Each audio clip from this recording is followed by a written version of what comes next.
Today, we'd like to take you through the grocery store and talk about managing diabetes.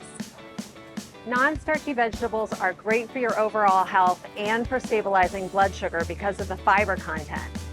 I've got carrots, fennel, leeks, broccoli, cauliflower, celery. The list is endless. The only vegetables that you really want to look out for that might raise your blood sugar are corn, peas, and potatoes.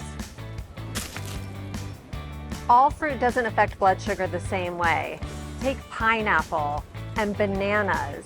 Lots of times people underestimate how many carbohydrates are in a banana. The best fruit to go for if you have that craving for sweet are berries, blueberries, raspberries, blackberries, strawberries. They're going to be lower in sugar and better on your blood sugar. Did you know when your blood sugar is high, if you drink a bunch of water, it can bring those levels down? The recommendation for water is 6 to 8 8-ounce glasses a day for good health.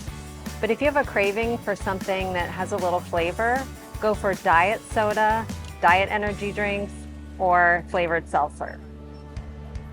Everyone likes a good salty snack sometimes, but the problem is that a lot of times those salty snacks are high in carbohydrates. So instead of a potato chip, a corn chip, maybe try a low sodium popcorn. A nice bowl of cereal is so satisfying, but can be really hard on blood sugar, sending it really high over target. This cereal, for example, seems healthy. It has raisins, it has bran in it, but one serving has almost 20 grams of sugar alone. Look for a cereal that has less sugar.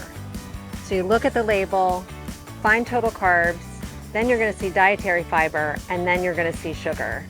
Look for something that has under 8 grams of sugar.